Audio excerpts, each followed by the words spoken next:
প্রিয় উপস্থিতি, আসসালামু আলাইকুম রহমতুল্লাহ। আমরা গণভোট বাস্তবায়নের দাবিতে এখানে এসেছি। দ্রব্যমূল্যের ঊর্ধ্বগতির বিরুদ্ধে এখানে উপস্থিত হয়েছে। আমরা খাম্বা আছে, কারেন্ট নাই, এর বিরুদ্ধে এখানে দাঁড়িয়েছি। আমরা দুষ্ট লোকেরা বলে খাম্বা আছে, কারেন্ট নাই, পাম্প আছে, তেল নাই। দুষ্ট লোকেরা বলে, আমরা বলি না। বর্তমান সরকার সংবিধানের উপরে কি যে মহব্বত ওদের, এই সংবিধান থাকলে তারা হাসিনা হয়ে যাবে, এই জন্য মহব্বত করে। এই সংবিধান থাকলে ওরা হাসিনার মতো প্রমাণ এবং পূরণ করতে পারবে, এই জন্য এই সংবিধানের উপরে এত মহব্বত। গণভোটকে ওরা বৈধতা দিতে পারছে না, অথচ এই গণভোটের জন্যই তাদের সংসদকে আমরা বৈধ বলতে পারি।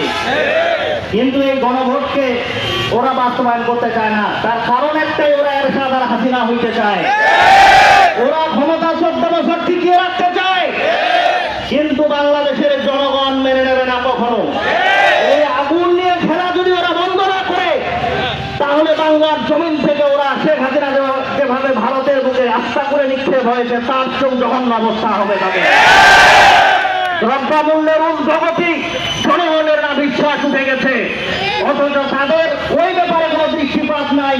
সংসদে বিরোধী দলকে কিভাবে দমন এবং পীড়ন করা যায়, এই চেষ্টায় মাত্র এই সংসদে তারা বসেছে জুলাই গণঅভ্যুত্থানে এই নবজন্ম নেওয়া 11 দলীয় জোট আন্দোলন করেই কিন্তু তাদেরকে ক্ষমতায় বসিয়েছে। নাহলে তারা পুরো জীবনে বাংলার জমিনে, বাংলার সংসদে কখনো বসতে পারত না। এটা তাদের মনে রাখতে হবে। যদি তারা সচেতন ভাবে গণভোটকে বাস্তবায়ন না করে, দ্রব্যমূল্যের ঊর্ধ্বগতি এটা দমন না করে, সারের যদি সংকট নিরসন না করে, তেলের সংকট যদি নিরসন না করে, তাহলে অবস্থা খুব খারাপ হবে। 5 বছর লাগবে না, 5 মাসেই অবস্থা খুব খারাপ হয়ে যাবে। এই পঞ্চায়েত থেকে তাদেরকে হুঁশিয়ার করে দিতে চাই, ওই সরকার বাহাদুরকে বলতে চাই, আস্তে আস্তে কথা বলা বন্ধ করে জনগণ কি চায় এটা আগে বাস্তবায়ন করেন, গণভোটকে বাস্তবায়ন করেন। 2000 শহীদের রক্তের বিনিময়ে জুলাই সনদ, এইটাকে আগে বাস্তবায়ন করেন। জুলাই সনদকে আমরা অক্ষরে অক্ষরে পালন করব। আর পিছনে পিছনে দমন ও পীড়ন, দেবীগঞ্জের ছেলে গ্রেপ্তার, পঞ্চগড়ে গ্রেপ্তার, এই গ্রেপ্তার আতঙ্ক কবে বন্ধ হবে?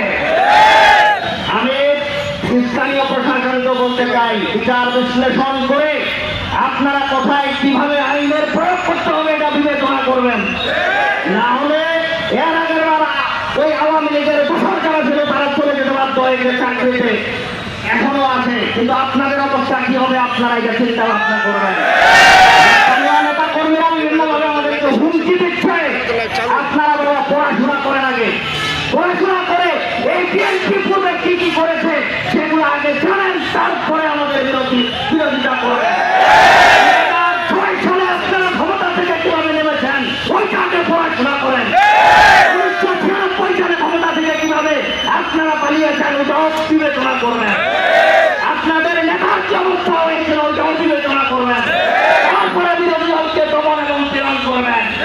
আপনারা কোশ্চেন কালেও চিন্তা ভাবনা করবেন না যে আপনারা হাসিনা হইতে পারবেন। হাসিনা হওয়ার আগে আপনাদের গিরায় গিরায় ফিরানো হবে।